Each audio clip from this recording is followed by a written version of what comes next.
I've been tagged.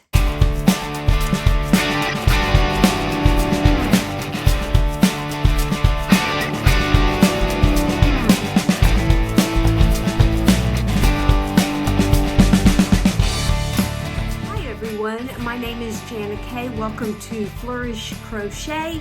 And yes, I have been tagged actually for the first time ever since I started, not really started my channel, but started putting videos up on my channel. And so very excited to, answer some questions about starting out with crochet and my journey with crochet. So there are 10 questions that have been going around.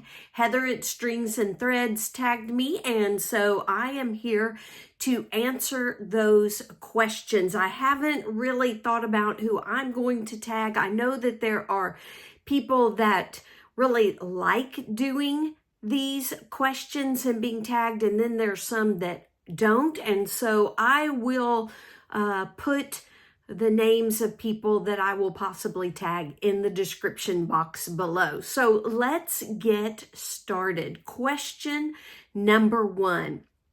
How did you learn to crochet? And my grandmothers, well, both of my grandmothers on my mom and my dad's side crocheted. My mom's mom, that grandmother is the one who actually sat down with me and showed me how to crochet along with my mom. And her sister also crocheted. Actually, I called her sister. And so really funny story. We went grocery shopping. It was my grandmother, my mom, and my aunt. And all three of us called my aunt sister. And I bet that confused a lot of people in the shop, how we could all be sisters, but we weren't. So anyway, they showed me at different times as I was growing up how to crochet. But of course, being school-aged, especially when I got into high school, I was a really good student. I put more pressure on myself than my parents ever could have to make good grades. And so I did not spend a lot of time crocheting, although I remember starting a project for my boyfriend when I was in high school and didn't finish it. And it was a granny square blanket. And so then I picked it up again throughout the years. I think I did, after I was married, pick it up again. But it really wasn't until about, I think it was around 2014, 2015, that we were home from South Africa for a year. And so I spent time with my mom and we did some crocheting together. And that's where I really started being very consistent with my crochet. And so, so anyway, that is how I got started. Of course, I did a lot of crafting along the way, cross stitch, when scrapbooking and card making came onto the scene really heavily. I was into that. I've always done some sewing, and so obviously crochet fit right along in there with all that fiber arts that I enjoyed doing. My question number 2, my favorite thing about crochet, my favorite thing to crochet is wearables. I just love making things, obviously from hats to scarves to shawls, but I do like making tops and sweaters and cardigans. That's probably now my favorite thing to make. Number 3, if you could only use one yarn for the rest of your life, what would it be? Well, depending on how you look at this question, if it's one yarn that is fiber related, then definitely love natural fibers. But I found even superwash merino, I do get a little itchy with wool. My skin is a little sensitive to it. So cotton, bamboo, lyocell, all of those are ones that I really enjoy using, especially for wearables, because I can wear them up against my skin without any irritation. And linen is a little bit rougher to me, but depending on what it is combined with, and obviously silk is also a really nice natural fiber to use. If we're talking about yarn weight, then it is definitely DK weight. I really was crocheting a lot in South Africa, and Europe, South Africa, or England, South Africa really likes DK. That is their standard, most popular size weight of yarn, and that's what I love.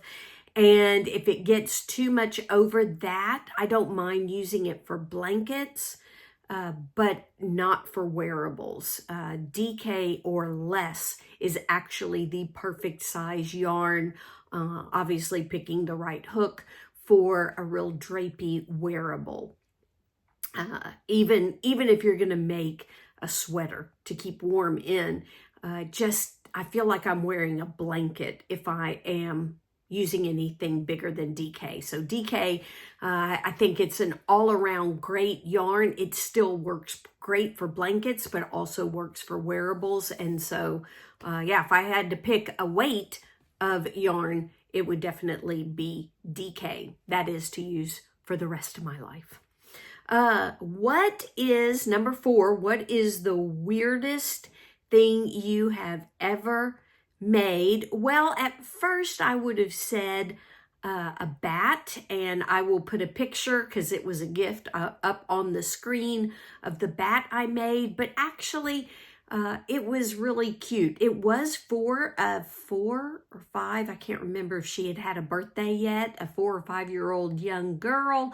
And so it was interesting that out of all the plushies, or actually I just made it with regular DK weight yarn, cotton yarn, that she would want a bat, but it actually turned out really cute.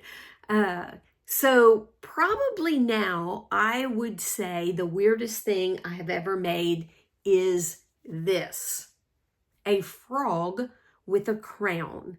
And he's still pretty cute, or she, I should say. I made it for hashtag hooking up with books that was done or hosted by Caroline at For the Love of Crochet and Cassandra at Craftably Ever After. They're no longer doing hooking up with books, but this was the Frog Princess, and it was, the story was the Marsh King's daughter, or the book, I should say, but they incorporated Hans Christian Andersen's fairy tale about the Frog Princess, and so that's why I made it. But yeah, my first time crocheting or embroidering a face, which I think the eyes are okay, but the mouth is a little crooked, so it makes it kind of look a little bit weirder, I guess, than what I was anticipating. Although I did mean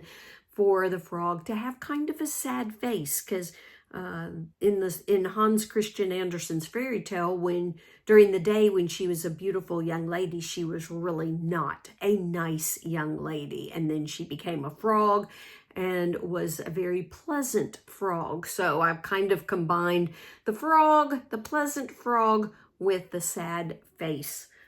So yeah, anyway, that's probably the weirdest thing that I have made.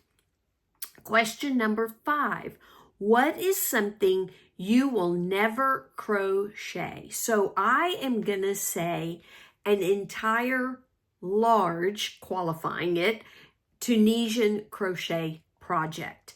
I just haven't really enjoyed Tunisian crochet. I would say caught on, but not when it comes to bigger projects. I have when it comes to smaller things. So I've made swatches. I actually made a coaster using Tunisian crochet. And I really like this coaster because it made it really simple. The squares are so nice, so it made it really simple to embroider, or even would make really simple to cross stitch on and put little designs on it. Yeah, I like the way this turned out, but I don't enjoy it enough to make a big project with it. So that's kind of what I would say is something I would never crochet: a huge blanket or even a wearable, probably not even a bag. I have made handles for a bag with Tunisian crochet, but I just don't enjoy it enough. There are other things I love doing. I still love sewing. I have picked up embroidery and actually love doing embroidery. There's just other things, knitting, that I would love to do besides get really good at Tunisian crochet. I'm happy with regular crochet. Question number 6, where do you get your inspiration? I do not consider myself a designer, although Battle of the Stitches has helped kind of expand my creativity a little bit into design, but I do get my inspiration for the things that I want to make mostly from YouTube or Ravelry. And I love looking at patterns and getting inspired by different patterns, using different patterns, and then or buying different patterns and exploring creativity through color with those patterns. I very rarely get a pattern, whether it's free or paid for, that I will use the same exact colors or yarn that they use. And so I do enjoy exploring creativity through that, but get a lot of inspiration off YouTube and off of Ravelry as well. I love searching for patterns for things that I want to design or I want to crochet off of Ravelry. Number 7, what is my favorite thing I've made so far this year? Again, let's qualify. What is this year? Does that mean from last June until the end of this May, or does it mean 2025? So I have 2 that I want to share with you. The favorite thing I've made within the year is my Anne Elliott doll. Again, this was with #HookingUpWithBooks. The last book that Caroline and Cassandra did was Persuasion. It is my favorite Jane Austen novel, and I had to make Anne Elliott. In fact, I have named my iPhone Anne Elliott. Actually, I've named all my technology after Jane Austen and her novels. So anyway, this was Anne Elliott. I love it. It was my first doll to make. The pattern came from Amigurumi Today. It is a website full of free patterns. You just have to sign up for their newsletter. Give them your email and agree to receive their newsletter, and all the patterns on there, and there's thousands, are free and very cute. This actual doll pattern, there are several, so you can interchange clothes and hair, which is what I did. I used the doll pattern, and then I picked a dress I wanted to use and the hair that I wanted to use for the doll pattern. So yeah, that was Anne Elliott. I did that in December of last year. But if you're talking about 2025, then my hexagon cardigan, it's actually the Hexy Top by Kelley at Craft and a Cuppa, and I love it. The yarn, I really love the color and the drape. It is a little bit itchy because it's recycled fibers, natural fibers. There is no wool, but some of the fibers that have been recycled are a little bit itchy when I wear it, but it's loose enough that I love wearing it. I love the color. I'm glad that I chose just a single color to use for it because it just fits my lifestyle. I feel, I wear it out in public. I love the collar, the choice of buttons that I use, just the way it drapes when I wear it. So that is my favorite 2025 project, and it was part of a crochet along with K Crochet. So that's Kristen and KK, and they just wanted kind of a push to do hexagon cardigans themselves and said, hey, whoever wants to join in, let's make them together. So that is what I made. All right. Number 8, crochet plans that I am excited about for the future. So for the near future, I'm very excited about Christmas extravaganza. Again, that's hosted by KK and Kristen at K&K Crochet for this July. I have been working very diligently on projects that I want to share. My plan is to put out 8 videos, so 2 each week for the month of July. And I have been working on those, getting a lot done, but haven't been able to put up a podcast showing all my finished projects because it's for July. So, but very excited about that. Excited for Decade Divas. I started working on my project for that. And my week is in September, or I put up a video during a week. That it was kind of the middle of September. So very excited about that and sharing that project. But again, it is one that I can't put up a regular podcast episode on because I'm saving it to show in September. But definitely looking forward to those 2 future plans that I have. Number 9, what is the worst thing about crochet? Bulky yarn. Okay, I'm just kidding. Like I said, I am not a fan of working with thick yarns, although I will do it for blankets. I even made a mat with extremely bulky yarns for my daughter's 3 cats, for them to sit on the window ledge of her apartment. But really, I think the worst thing about crochet is not really necessarily about doing crochet, about making anything.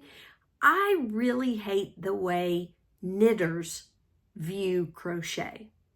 And I can't say all knitters. There are so many that are both knitters and crocheters, but a lot of them, again, not throwing everybody into one group, but a lot of them consider crochet for blankets or home products like pillows or bags, that kind of thing. They don't consider it for wearables. In fact, I was watching a knitter who said she learned how to crochet first before knitting, and she showed some of her crochet projects and pictures, and she said, yeah, when I learned how to knit, I got rid of those. I'm like, but they were really nice and beautiful. You can make really beautiful wearables and shawls. Oh my goodness. Beautiful shawls with crochet. And I just hate that knitters cut crochet short, and don't look at it as an option, I should say, for wearables. But yet, if you choose the right weight yarn, the right size hook, you can get beautiful drape. You can get projects that are not like my hexagon cardigan. It is not thick. It's not like wearing a blanket. It's beautiful. And you can get some really beautiful wearables from crochet. And the last question, number 10. What is my favorite thing about crochet? And that is you can create art with it. Wearable art, but even art for your home, art for gifting to others, and it allows you to really explore your creative side. There is a lady I watch from Germany, and I'll put all these people in the description box below, all that I talk positive about. Anyway, she takes knit